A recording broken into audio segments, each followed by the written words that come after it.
नमस्कार. विघ्नहर्ता क्रिएशन आपल्या या यूट्यूब चॅनलवर आपले स्वागत आहे.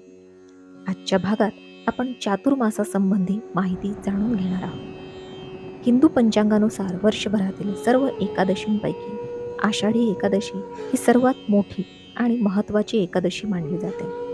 आषाढ महिना हा अतिशय शुभ आणि पवित्र मानला जातो.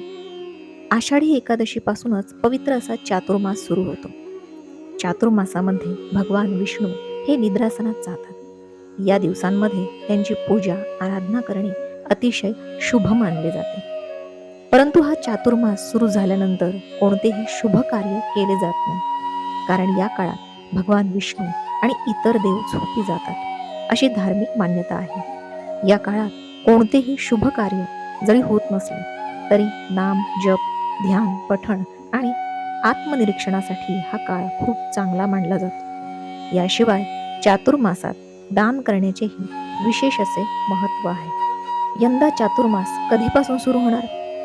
यावेळी चातुर्मास 17 जुलै 2024 पासून अर्थात आषाढी एकादशीपासून सुरू होऊन 12 नोव्हेंबर 2024 पर्यंत असणार आहे. या तब्बल 118 दिवसांच्या काळात कोणतेही शुभ कार्य केले जात नाही. कार्तिकी एकादशीला म्हणजेच देव उठणी एकादशीला चातुर्मासाची समाप्ती होते.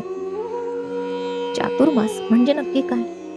हिंदू पंचांगानुसार चातुर्मास हा 4 महिन्यांचा कालावधी आहे. या काळात भगवान विष्णू निद्रासनात जातात. ते या काळात संपूर्ण विश्वाच्या व्यवस्थापनाची जबाबदारी ही भगवान शंकराकडे सोपवतात व क्षीरसागरात योग निद्रा करण्यासाठी जातात.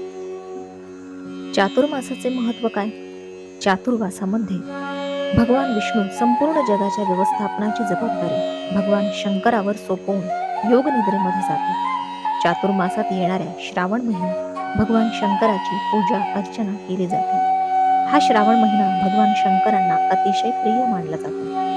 असे म्हटले जाते की जो भक्त या महिन्यात खऱ्या मनाने भगवान शंकरांची आणि विष्णूंची पूजा करतो त्याच्या आयुष्यातील सर्व संकटे दूर होतात.